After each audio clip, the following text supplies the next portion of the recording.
이런 설명을 드리기 전에는 다들 그런 생각이 맞다라는 생각이 들 것 같아요. 퍼블릭 블록체인은 통제를 못하고 그럼 프라이빗 블록체인은 통제할 수 있으니까. 그런데 막상 따지고 보면 거기서 얘기하는 통제가 무엇인지에 대해서는 사람들이 구체적으로 몰라요. 이 CBDC를 중앙은행에서 CBDC를 퍼블릭 체인에다 하면 통제를 못할 것이다 라는 발상은 무엇과 유사하냐면요.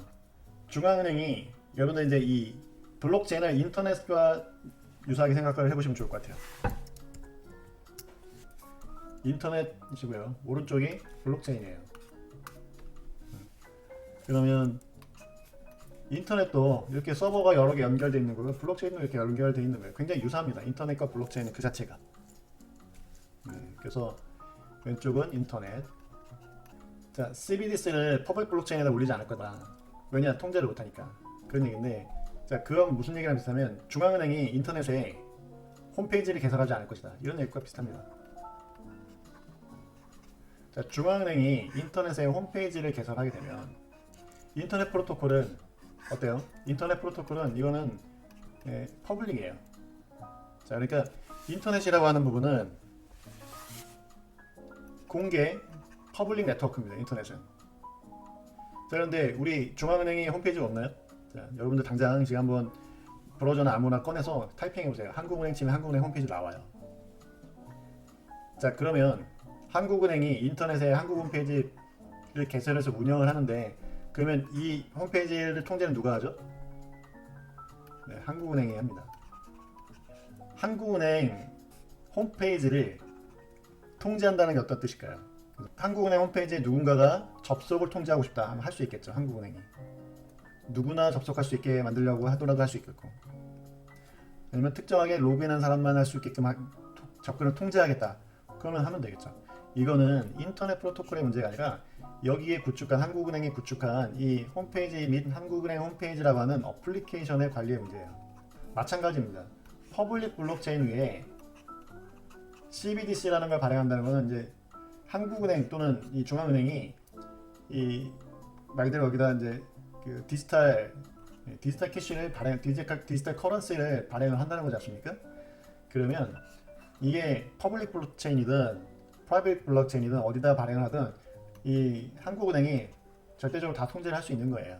블록체인이라는 건 어떠한 다른 제3자 회사의 플랫폼으로 인식을 하는 거죠. 왜 이런 오해가 생겼다? 이더리움처럼 생각하니까 블록체인은. 근데 블록체인은 그런 게 아니다. 블록체인은 그냥 인터넷과 유사한 거다. 그래서 여러분들 CBDC를 구축한다는 얘기는 인터넷망 위에 도메인 따고 그 다음에 그 도메인에 합당되어 있는 서버에다가 자신들이 구축한 서버 어플리케이션을 탑재시켜가지고 인터넷 서비스 홈페이지를 구축하는 것과 전혀 다를 바가 없다라는 거예요. 자, 이렇게 봤을 때 어떤가요? 엄밀하게 얘기하면 이 세상에는 프라이빗 블록체인은 존재하지 않습니다. 프라이빗 블록체인은 그냥 이름을 갖다 붙인 거예요. 그건 블록체인이 아니에요. 아무것도 아니에요. 블록체인이야 이름을 붙이고 몇몇 가지 이렇게 정부나 공공기관에서 제시한 시범사업 정도는 할 수 있겠죠. 하지만 실제적으로 그런 형태로 의미 있는 프로젝트가 나올 수는 절대 없다. 이렇게 말씀드릴 수 있을 것 같습니다. 블록체인, 프라이빗 블록체인을 사용하겠다 이런 주장은 무엇과 같은 거냐면요. 중앙은행이 인터넷을 전체적으로 통제를 할 수 없으니까 나는 인터넷을 못 믿겠어. 그래서 중앙은행이 자기만의 인터넷을 별도로 만든다는 뜻이에요. 그러니까 프라이빗 블록체인이라고 하는 거는 인터넷에 비유를 하자면 그 회사가 만든 또는 그 조직이 만든 독립적인 인터넷이다. 근데 그걸 몇 명이나 쓰겠습니까? 그리고 몇이나 접속할 수 있겠어요. 그렇게 만든 게 이를테면 우리가 20년 전에 인터넷이 한참 하기 전에 PC 통신 개념이 있었죠. 그러니까 프라이빗 체인은 뭐랑 유사하다고 생각하시면 되냐면 20여 년 전에 그 뭐 천리안, 하이텔, 나우누리 그다음에 또 하나 있었는데 삼성 계열에서 만들었던 게 하나 있었는데 갑자기 생각이 안 나네요. 그래서 우리나라에서는 주요 PC 통신 서비스가 4개 정도의 통신망이 있었어요. 그러면 이 각각의 이 통신망끼리는 서로 연동이 안 돼요. 그래서 제가 하이텔이나 천리안에 접속을 하면 그 안에서만 서로 사람들이 접속한 사람들 간에만 소통을 할 수가 있는 거예요. 그러니까 프라이빗 블록체인은 이를테면 그런 거죠. 한국은행이 인터넷의 홈페이지를 개설을 못하겠다. 그래서 인터넷이 퍼블릭 네트워크이기 때문에 통제를 할 수 없으니 한국은행이 자기만의 나우누리나 하이텔 같은 PC 통신망을 별도로 구축을 한 다음에 그러면 이제 허가된 몇몇 노드들만 그걸 운영을 하겠죠. 접속이 가능하고 그 안에다가 홈페이지를 구축하겠다라는 얘기가 되는 거예요. 여러분들 그게 지금 인터넷에서 그런 일이 벌어진다고 하면 상상이 됩니까? 누구라도 그거 다 비웃겠죠. 네. 뭐 한국은행이 아니라 뭐 정부 홈페이지를 그런 식으로 한다 해보세요. 그러면 정부 홈페이지라는 건 더 많은 사람들이 더 많이 오라고 하는 건데 그 폐쇄적인 곳에다가 만들어가지고 뭘 하겠다는 거죠. 네. 그런 식입니다. 아니면 어떤 은행이 국민은행이라든가 우리은행 사이트가 지금 인터넷 뱅킹 다 하고 있지 않습니까? 그런데 금융거래니까 너무 중요해서 인터넷 뱅킹 나는 못 쓰겠다. 그래서 국민은행이라든가 뭐 이런 시중은행이 자기만의 별도의 통신 네트워크를 구축하고 프라이빗 체인으로 그 안에서 뭘 하겠다라고 주장하는 바랑 동일한 거예요. 그러니까 프라이빗 체인의 개념은 그런 내용이다. 여러분들에게 비유적으로 설명을 드리자면 지금 인터넷이 통제가 안 되니까 내가 별도 체인을 만들겠다. 이런 넌센스 주장과 같다라는 거죠. 그래서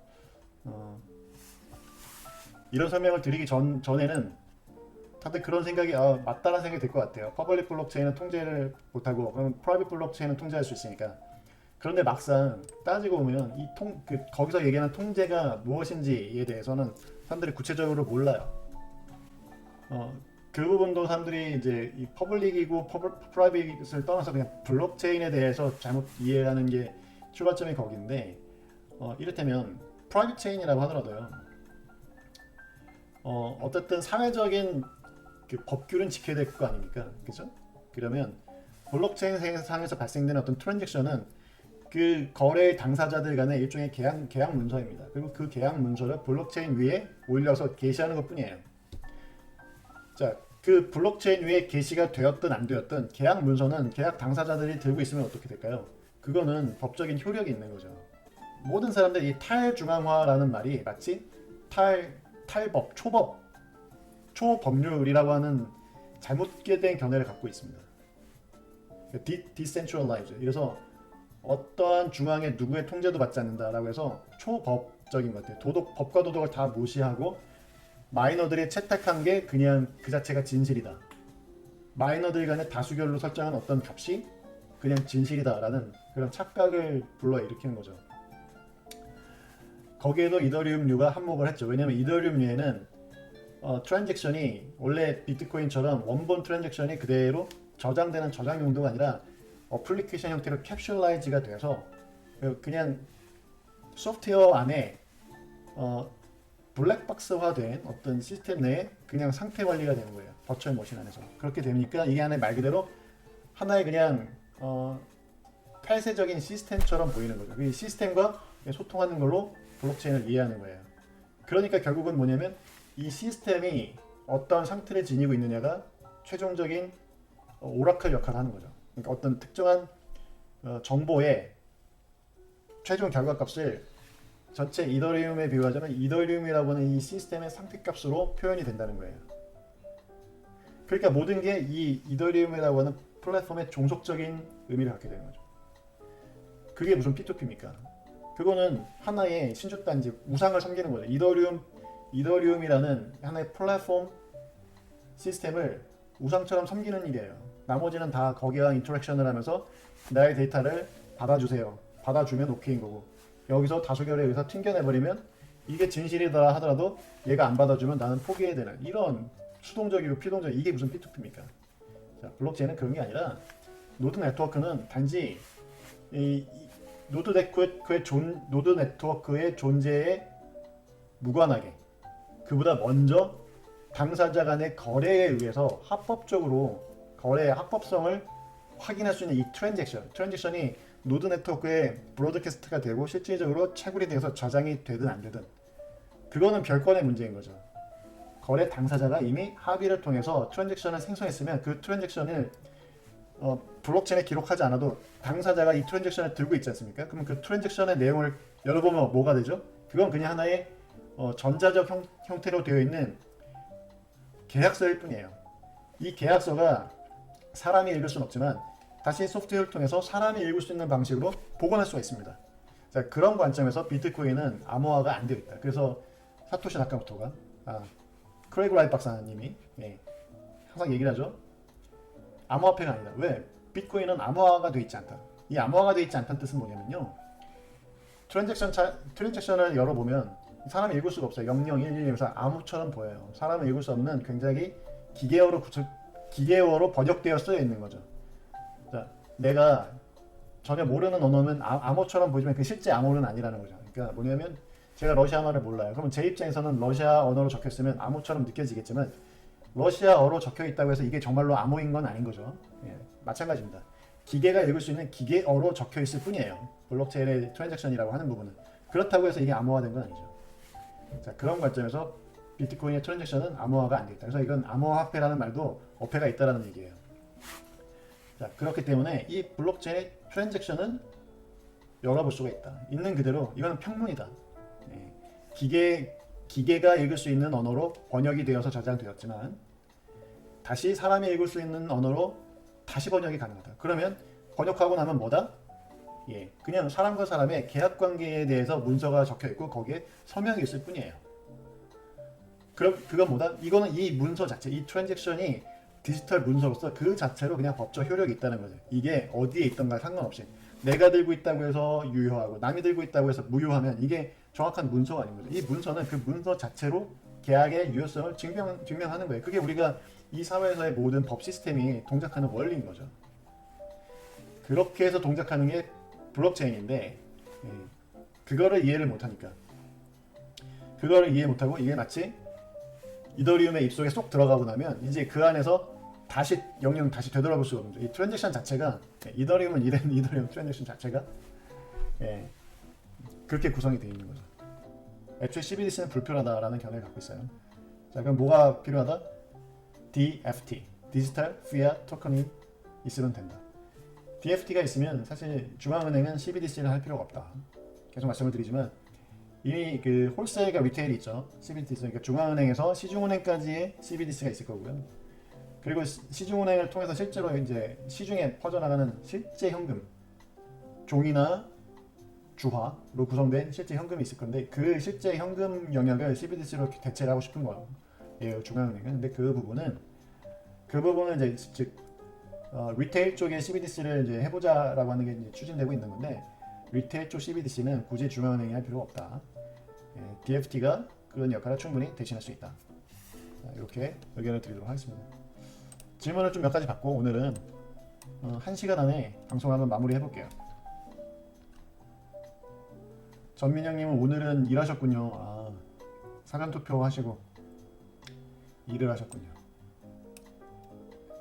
전에도 보니까 좀 늦게까지 일을 하시는 것 같던데 오늘도 늦게까지 일을 하시는지 모르겠네요. 그래도 오늘은 좀 일찍 들어가셔서 쉬실 수 있는 휴식 시간을 갖길 바라겠습니다. 부기님 이제 그 사이에 오셨네요. 영주일님 코린이 3개월 어서 오시고요. 우주기록 보관소님 어서 오시고요.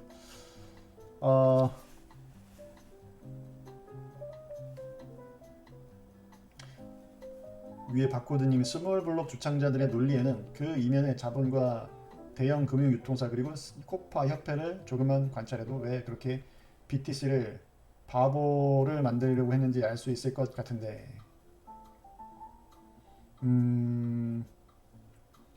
네, BTC가 좀 바보가 된 과정의 그 앱슈타인 좀 그런 부분이 또 있는 것 같아요. 그러니까 크게는 보면은 비트코인이 디스럽티브하게 이제 파괴적 혁신을 이제 가져오게 될 미래에서 그 파괴가 될 어떤 레가시 사업 중에 하나가 뭐 그런 이제 결제 시스템 관련 기존에 지금 현재 있는 결제의 기득권이라고 하긴 뭐하죠. 왜냐면 그들이 뭐 그 정당한 경쟁을 통해서 어떤 페이먼트 업체라든가 이런 사업자들이 기득권이라고 하는 건 좀 어폐가 있을 것 같고요. 그냥 기존 사업자라고 하는 게 맞을 것 같아요. 기존 사업자인데 그들이 지금의 이제 성공적인 사업을 영위하는 거는 당연히 경쟁에서 이겼고 수많은 노력을 했기 때문에 얻은 당연하고 그들의 당연한 권리라고 생각해요. 그 영업을 하는 거는. 그러니까 영업을 한다기보다 지금의 그런 지위를 유지하고 있고 언제도 지금도 비트코인이 없었어도 지금도 경쟁에 뒤처지면 2위, 3위한테 밀려날 수는 있겠죠. 누구나. 그러니까 그런 지배적 사업자가 됐다는 것 자체가 저는 문제가 있다고 생각하지는 않습니다. 다만 파괴적 혁신을 가져오는 새로운 기술이 이제 도래했을 때 그 레가시 기술을 사용하는 업계 입장에서는 이제 두렵겠죠. 어쨌든 간에 이제 고생해서 이 위치까지 왔는데 새로운 기술을 또 시도를 해야 되느냐 이제 이런 갈등이 있을 수 있고 이제 그런 관점에서의 견제가 한 가지 어떤 거고 근데 이제 이 정도는 어떻게 보면 그냥 일상적이고 자연스러운 거죠. 왜냐면 기존의 산업에서도 그냥 뭘까 아무런 대비 없이 파괴의 대상이만 될 수는 없으니까요. 그래서 이런 부분은 어쨌든 어느 정도 합법적인 측면에서 그리고 경제의 거대한 패러다임이 변화되는 선상에서 충분히 예측되는 내용이라고 볼 수가 있는데 문제가 되는 건 전 그거라고 생각해요. 이 익명성을 확보하거나 이 불법적인 부분이죠. 그러니까 비트코인이 처음 나왔을 때 이 실크로드라든가 이런 식으로 불법 자금, 불법 거래, 이 어둠의 경제에 쓰일 수 있는 돈으로 잘못 인식되었다는 점. 그랬다가 큰 코를 맞고선 큰 코가 닫히고 이 비트코인을 이 어둠의 돈으로 쓸 수 있게끔 고치려고 한 그 세력들이 가장 어떤 그 동기부여가 강했지 않는가. 저는 좀 그런 생각을 갖게 됩니다. 아, 전민영님은 자영업이라서 늘 늦는 거군요. 레가시가 카드사. 예, 모로가시님 어서 오세요. 사실 인슐린 관련해서 펌프 업계도 이와 같이 담합으로 기업이 무너지고 있습니다. 그런가요? 그런 내용은 저는 잘 몰라서요. BSV 에코시스템이 모두에게 AND 유저를 포함 정부와 기타 사기업 모두 포함하는 모두에게 억셉트 될 수 있게 하는 가장 중요한 선행 조건은 무엇이라고 생각하시나요? 다니엘님, 다시 말해 지금 BTC가 장악한 여러 내러티브, 디지털 골드, 탈중앙화에 대한 오해 등 비트코인 백스와 다른 방향성을 무너뜨리기 위해 대중에게 설득되어야 하는 BSV의 핵심적인 전제 조건을 여쭙고 싶습니다. 그리고 가능하다면 그 방법까지도요. 예. 네, 다니엘님이 근데 저는 이제 이 사고에 자, BSV 에코시스템이 모두에게 억셉트 될 수 있는 선행 조건. 왜냐? 지금은 BTC가 이런 내러티브를 장악을 하고 그래서 그 BTC에서 장악된 내러티브 자체가 BSV가 어댑션 되는데 이제 채택되는데 장애물 역할을 한다라는 생각이신 것 같아요. 그렇죠? 자, 그런데 이렇게 보셔야 돼요. 지금 BTC 가격이 막 1억을 넘어가니까 대단해 보이죠. 뭐 이건 뭐 어디까지나 투자 자산을 바라보는 관점이에요. 그러니까 스토어 오브 밸류든 BTC가 뭐든 간에 지금 뭐냐면 BTC는 쓸모가 있는 게 아니거든요. 그 자체로서. 그러니까 BTC를 지금 사서 미리 사서 그러니까 저평가됐을 때 사서 고평가됐을 때 팔자. 오로지 이거죠. 투자의 대상으로만 보기 때문에 그리고 지금 모든 이 실질적인 유저가 그냥 투자의 관점으로 본다는 거죠. 그러면 투자의 대상으로서 BTC의 내러티브를 이겨야 된다라는 건데 이게 커버일 수는 있어요. 커버일 수 있는데 잠시만 시선을 돌려서 투자의 대상이 아니라 실제로 이 비트코인이 즉 오리지널 비트코인 BSV가 쓰인다. 투자의 대상으로 BSV가 가격이 오를 거니까 내가 사겠어. 저평가됐을 때 사가지고 뭐 홀딩하겠어. 이 관점이 아니라 정말 누군가는 그냥 일상에서 BSV가 정말 필요한 거예요. 무엇처럼? 전기처럼, 물처럼, 공기처럼. 자동차를 몰면 연료가 필요하죠. 그것처럼 자동차라고 하는 운송수단을 동작하게 만드는 것은 연료 아니겠습니까? 그러니까 이 주유소 네트워크가 촘촘하게 있어서 이 내연기관을 타는 사람들이 지금 혜택을 누리는 거죠. 반면에 충전소는 많이 부족하죠. 충전하는 속도도 되게 오래 걸리고요. 그래서 전기차가 여전히 뭔가 핸디캡이 있죠. 자, 마찬가지입니다. 무언가를 하는데 BSV가 반드시 필요한 상황이 오면 그냥 게임이 끝나는 거죠. 자, 실제로 쓰이기 시작해야 된다는 게 핵심인 거고요. 여러 가지로 말씀드렸지만 뭐 EDI라든가 그러니까 이 말 그대로 비트코인의 네이티브 트랜잭션도 하나의 계약서예요. 자, 그런데 이 비트코인이라고 하는 거를 기반으로 레이어 2의 추가적인 새로운 이제 레이어 2 프로토콜을 통해서 얼마든지 그 위에 어플리케이션 스택을 쌓고 그 위에서 스마트 컨트랙트라든가 이런 것들을 구동을 시킬 수 있다고 말씀을 드렸죠. 자, 이런 것들을 돌릴 때 여기 또 가장 올라갈 수 있는 데이터 중에 하나가 역시 그것도 계약서라는 거예요. 그래서 여러 가지 계약서가 디지털화되고 전자 계약서가 되고 그 계약서의 내용이 Proof of Existence. 자, 비트코인의 비트가 데이터, 코인이 머니인데 비트코인의 네이티브 트랜잭션, 그 자산을 주고받는 그러니까 송금하는 용도 외에 인포메이션을 저장하는 기능을 제공할 건데 그 인포메이션을 저장하는 기능의 본질은 뭐다?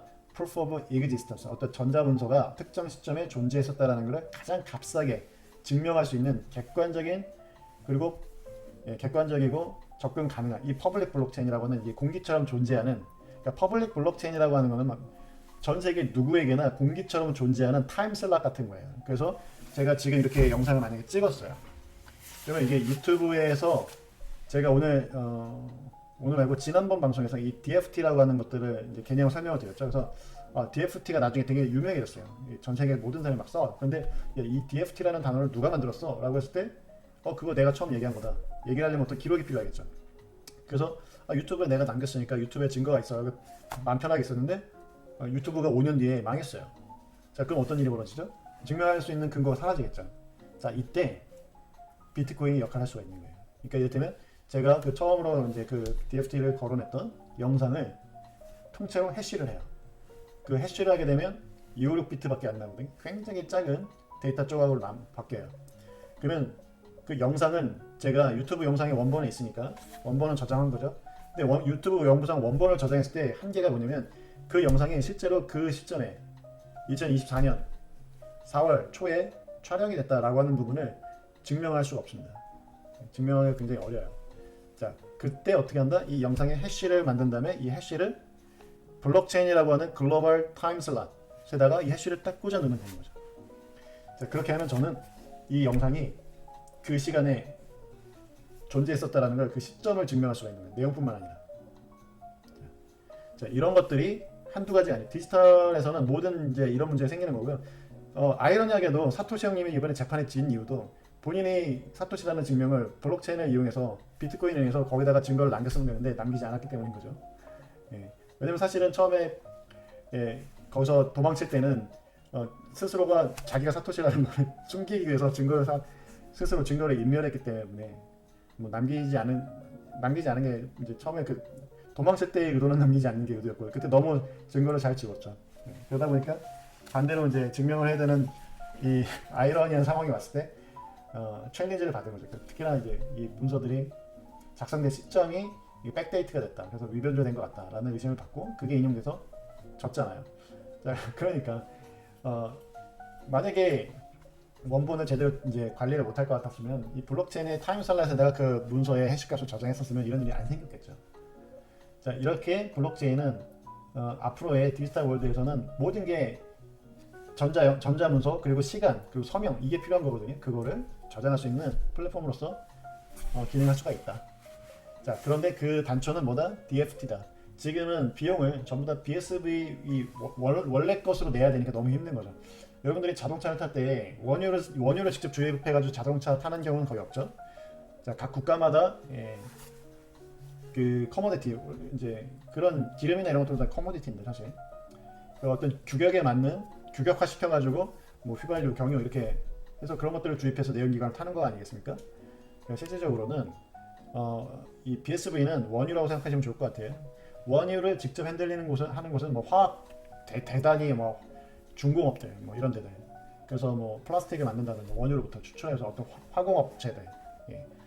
그런 실제로 2차 산업에서나 원유를 다루고 우리는 그 소비자들은 원유를 구경할 일도 거의 없죠. 원유의 어떤 비슷한 건 언제 보죠? 우리 아스팔트 깔 때 뭐 그때나 비슷하게 원유의 좀 겉모습이라도 비슷한 걸 보는 게 그때가 전부죠. 사실은 뭐하죠? 우리는 다 휘발유, 경유 이런 가공된 뭔가를 쓰는 거죠.